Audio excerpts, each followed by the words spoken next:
Most of us don't think of fire officials as being police officers, but they do have some police powers in addition to the many other things they do.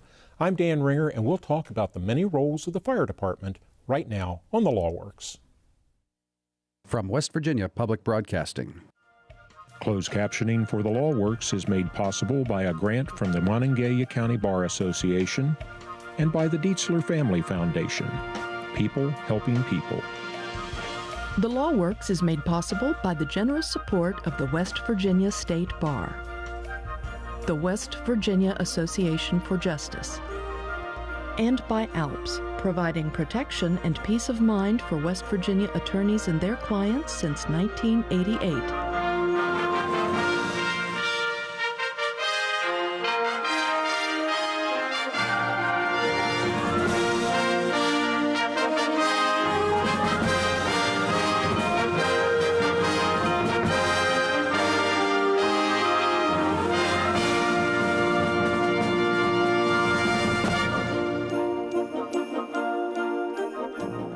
Fire officials have many roles, including law enforcement.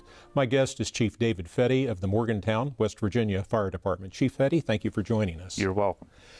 You know, I hear labels, fire chief, fire marshal, housing inspector. You're a fire chief, but what does that mean with regard to the other two? How do those three things relate? Well, yeah, in our particular jurisdiction and in most jurisdictions in general, the fire chief is the Chief Executive Officer of the fire department and the many roles that it plays.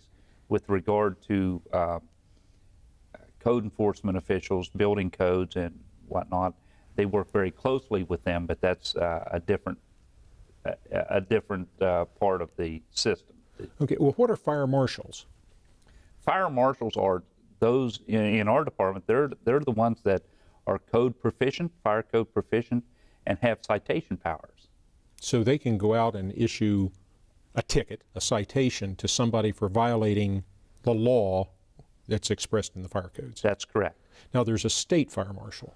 The state fire marshal is the ultimate authority in West Virginia, and their office is located in Charleston, but they have statewide jurisdiction. And myself and several of my members, 5 I believe, are deputized under the state fire marshal's deputization authority. But within a municipality with a paid fire department, the chief becomes the authority having jurisdiction.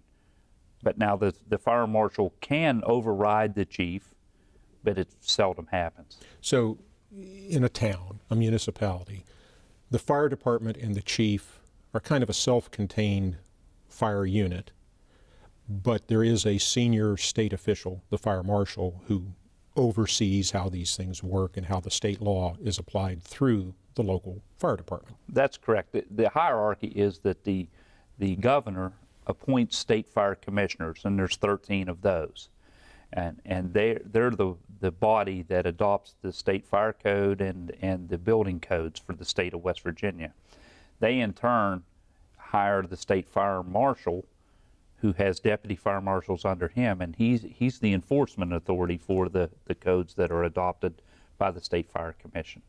And then on down to the individual jurisdictions, such as Morgantown, the chief is the authority having jurisdiction regarding the fire code in those municipalities. And you say Morgantown, and that pretty much applies to all the larger towns and cities in West Virginia: Charleston, Morgantown, Wheeling, Weirton, yes, Martinsburg. All the municipalities that have a paid professional fire department. But then you also have fire chiefs in the volunteer fire departments that have the same authority. Okay, volunteer fire departments are just that. They're unpaid positions. That's correct. They provide fire protection, generally for smaller towns and rural communities. Right. You can have, there's 3 types of fire departments. You can have a fully paid professional fire department, or you can have a totally volunteer fire department, or you can have a combination, and that's what it's termed as, a combination department that has some paid personnel and some volunteer. What are the laws that you're tasked with enforcing? Well, that I'm tasked with enforcing is the West Virginia State Fire Code. The West Virginia State Fire Code is a pretty small document, but it adopts by reference the National Fire Code, which is, you've heard of NFPA, that's the National Fire Protection Association, and they develop all the subsidiary codes, but the most prevalent that we enforce is the NFPA 1, which is the Fire Prevention Code, and NFPA 101, which is the Life Safety Code. Those are the two biggest components. If I want to do business or build a structure in a town like Morgantown or a town like Charleston, what do I have to worry about? I'm glad you asked that. There's a lot of confusion sometimes about what agency to go to or how this process begins. And I've simplified it for people. I think the questions you ask yourself is, the first question is, can I build what I want to build where I want to build it? And to answer that question, you would go to the zoning department to make sure you can build what you want to build. That's the zoning codes. Now, we need to talk about that for a moment. Cities generally are divided up into areas, and they're generally very broadly declared to be residential areas, business areas, or industrial areas, or some combination of those. In some residential areas, you can have light business.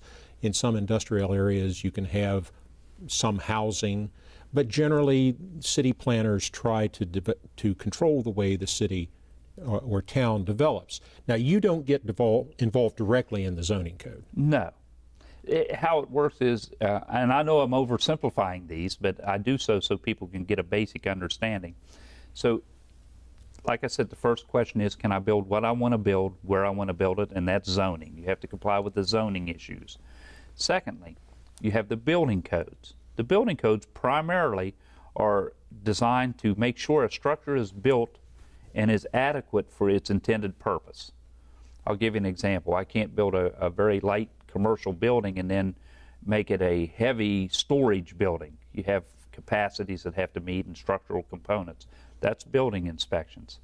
And that goes right down to residential housing. They take care of all the issues commensurate with making sure a structure is adequately built for its intended purpose. So if somebody wants to build or remodel a structure in a town, the first thing they have to do is come in with plans to the building commission to say this is, to the zoning commission to say, I want to build this kind of structure. Will this structure be authorized in this zone? And you get into some really odd questions sometimes, including aesthetic questions, because sometimes you'll end up in historic districts and things like that. Sure. And you have to have a certain facade or use certain kinds of materials.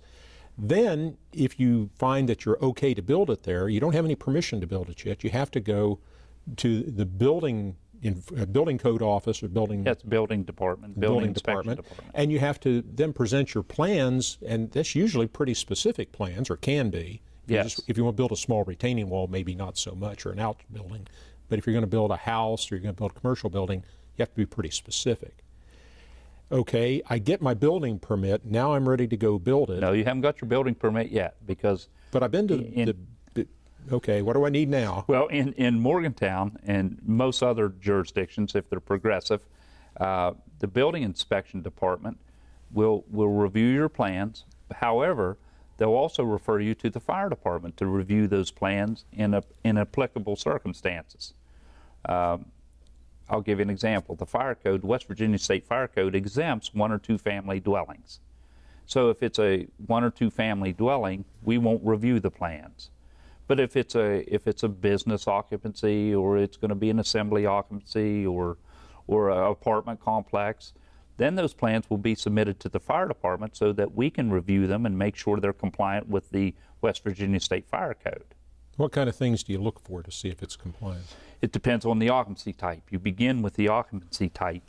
In apartments and housing units, generally, I always say there's 3 things. I break that down simply.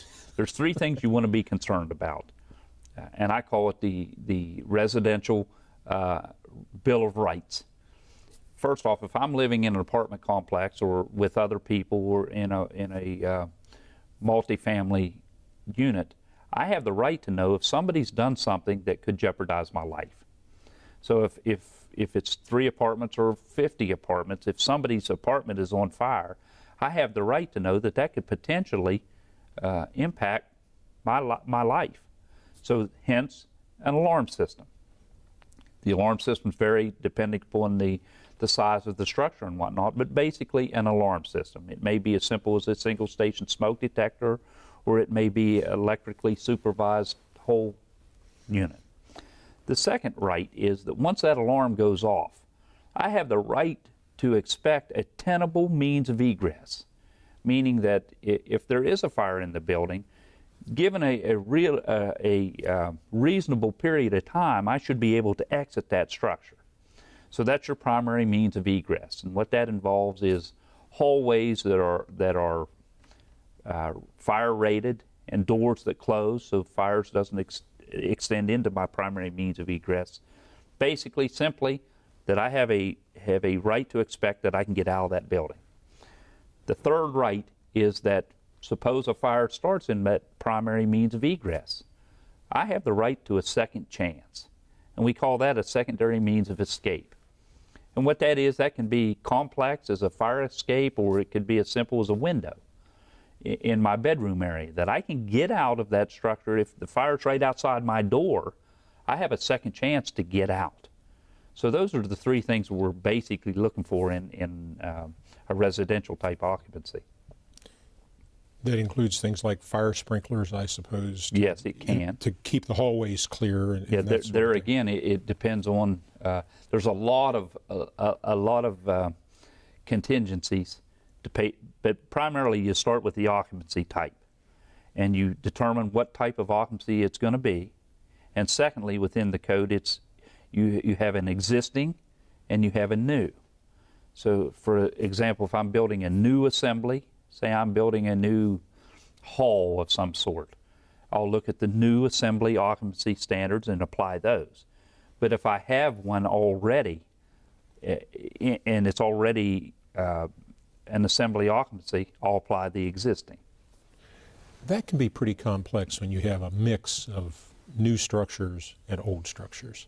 Yes, it can. And I think of towns like Fairmont or Morgantown or Buchanan or Charleston, where you have sizable educational institutions which attract transient people. They're there for 6 months, 9 months at a time, then they leave, then they come back.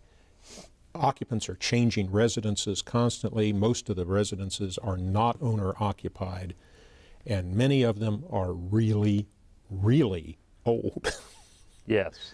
So how do you handle that mix? Well, when you do the plans review initially, that would be on new construction or remodeling. But then it's dynamic, it's ongoing. You have to have an inspection program continually.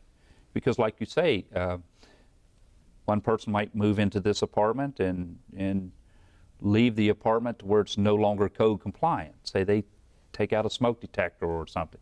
So you have to have continually do inspections and keep up with it. It's ongoing.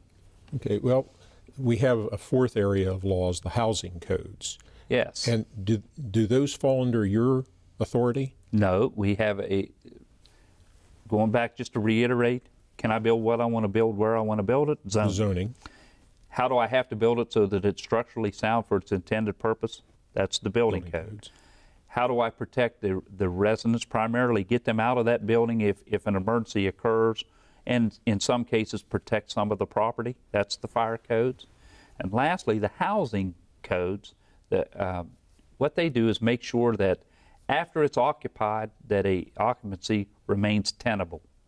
That hot water, basic safety considerations and basic humanistic needs, such as does the furnaces work, smoke detectors work, water, toilets, water, sewage, lights. So that's an ongoing thing as well. But sometimes they overlap. They're looking at some of the safety things, and we get a little deeper into it. But we work well together. Do you have the authority to just show up and walk in and look at these places? You make a good point. The code says that we do anytime at a reasonable hour, but it changes with the occupancies, the occupancy type. on a business, we go. We don't have to get a warrant or a search warrant or anything. Normally, we can go into a business during regular business hours, and we try to go do that and inspect. Assembly occupancies, we'll inspect them when they're doing business.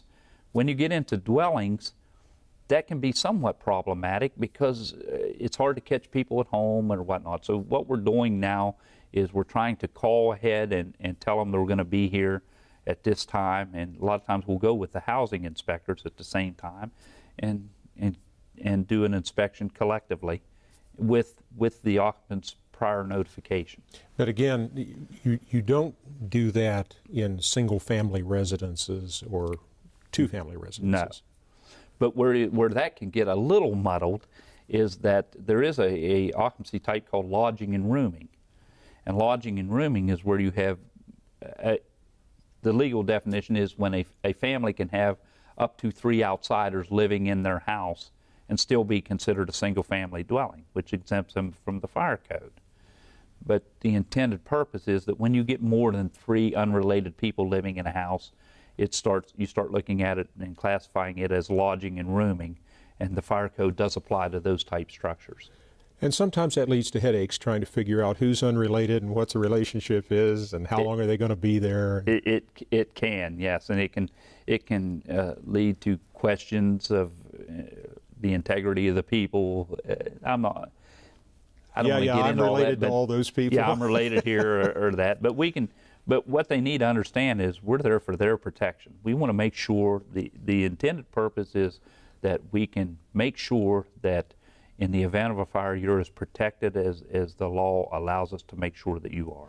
I have often thought over the years that I've practiced law, and I've looked at horrible things that have happened, some deliberately caused, some accidentally caused, and I've often thought that when someone from the fire department comes and says, "I'm here to help you," that's perhaps the only time a governmental representative can truly say that and mean it, because the downside, if there is a problem with electrical wiring or the storage of explosive or flammable chemicals, the downside is just horrible. Things burn very quickly. That's true. It's funny you say that, because if I had one thing I could accomplish in my career, I would like to rename the fire department, because it's really a misnomer. Everyone, when we say fire department, you immediately think of fire, but we offer so many other activities that people aren't aware of, and it always amazes me when people won't call the fire department. Let's say they have a small fire, they'll try to put it out themselves, and oftentimes I'll say, "Why didn't you call us?" And they'll say, "Well, I didn't want to bother you," and I say, "That's what we're there for. And we're not going to bill you, or we're not going to cite. Call us and get us on the road before you ever attempt to do anything on your own." It's just common sense. I had a neighbor some years ago. I lived in a residential area in a small town with a volunteer fire department, not a paid fire department. And he decided he was going to clear some brush off of his lot by setting fire to it. Not a generally good idea, and he decided he was going to control it with a garden hose. Never a really good idea. But he was acting in good faith. Yes. He thought he was, and of course, the fire got out of hand. I ran into the house, dialed 911, got fire response started. Absolutely, in 2 or 3 minutes, a volunteer fire department showed up with the proper equipment to control that fire, and in fact, to put it out. And my neighbor was horribly embarrassed. I felt for him. That's a very embarrassing thing to have happen. But the fire department, again, it was a volunteer fire department, in the space of just a couple of minutes, saved absolutely his house, maybe my house, and maybe the houses and buildings around us. It always amazes me as well that people get embarrassed calling us for traumatic situations that they get themselves into that they may be embarrassed about, like that fella. You know, he lit a fire and intended to keep it contained, and it got out of hand, and he was embarrassed to call us. But what they need to realize is we're people too. We do stupid things too. So they assume that we're going to be that they take it for granted that we're perfect. We're not. We're human beings too. So we're not going to make fun of anybody, or we just deal with it. You're the fire chief in Morgantown, and there's kind of an unofficial city motto in Morgantown. It says, where greatness is learned, that came from WVU a few years ago, and David Hardesty was president, where greatness is learned and couches are burned. Tell us about the headaches. Well, let me clarify that. I don't think Dave Hardesty said and couches are burned. No, he didn't add that part to it. I think that was added. And that would have... I see it on T-shirts. Oh, absolutely. We do too. But actually, that was true. Several years ago, that was true. We had a big problem with couch fires, and then fortunately we got with the university and the other police agencies and whatnot, and collectively got a plan together, and we took aggressive action. The university got involved and took disciplinary action when we caught people doing that. And the street fires in Morgantown, the couch fires, have drastically reduced. Now we have a small problem with dumpsters burning, but nothing like we used to have. So we can validate that statistically. Our graphs will show just a tremendous. Once we put an initiative together and collectively came up with a plan of enforcement, the couch fires are drastically dropped down. What are the problems with those kinds of fires? A lot of people would think, obviously a lot of people would think, because we had real problems with couch fires or bonfires in the middle of the street. What are the potential problems with those fires? Well, there's several. We've had several structure fires that were precipitated by a street fire. Dead leaves in the fall catch and extend to a structure, or we've had vehicles burn. We've had power lines overhead that were singed and ready to fall with a crowd underneath them. So people don't realize how things can escalate. Another situation people don't think about is the damage it does to the streets, the sidewalks. And another thing that they don't realize is when you get a group that large that we've had at times doing street fires, that can easily turn into a mob atmosphere. And that's one of the dangers, not so much as the fire itself, but the mob mentality that when you get a group of people like that, one errant, unintended fireworks set off, people will run and they'll get trampled.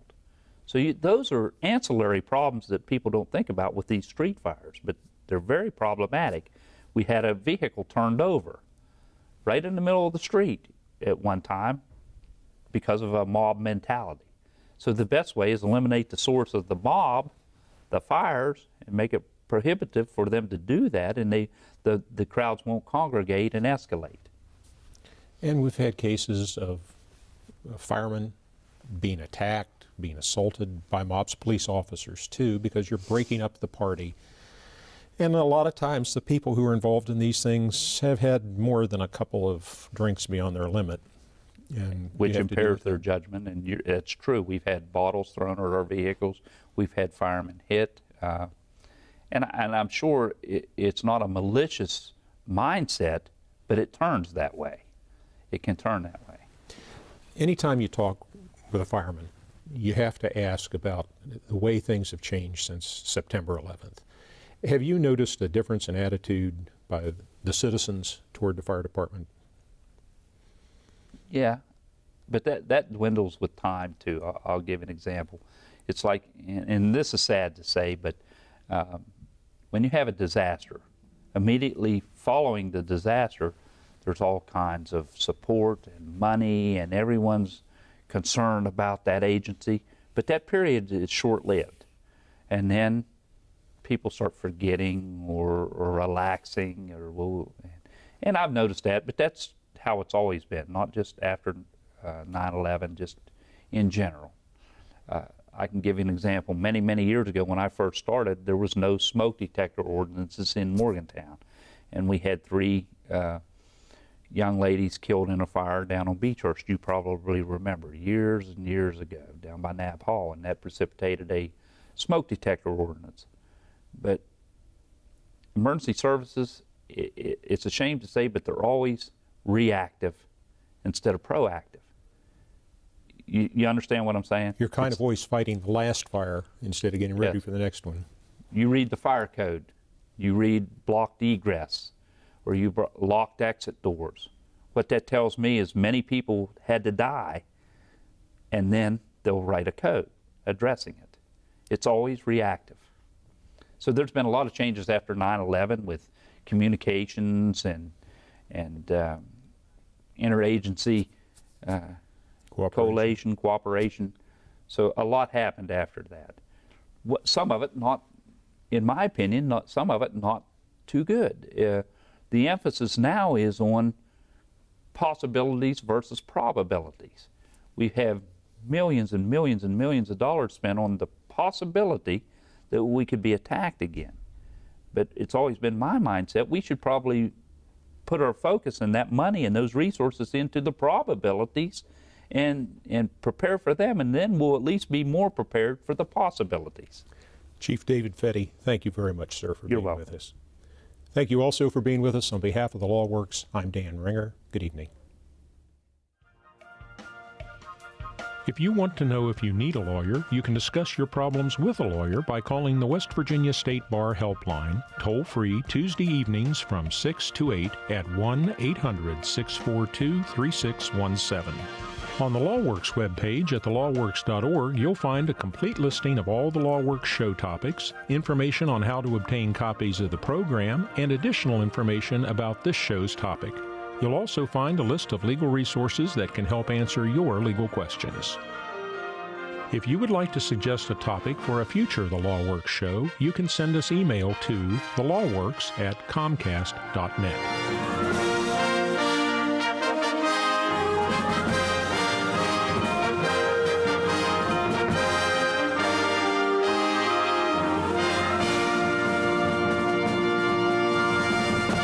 The Law Works is produced in cooperation with the West Virginia State Bar, the Mountain State Bar, the West Virginia Association for Justice, and the West Virginia University College of Law. The Law Works is made possible by the generous support of the West Virginia State Bar, the West Virginia Association for Justice, and by ALPS, providing protection and peace of mind for West Virginia attorneys and their clients since 1988. From West Virginia Public Broadcasting.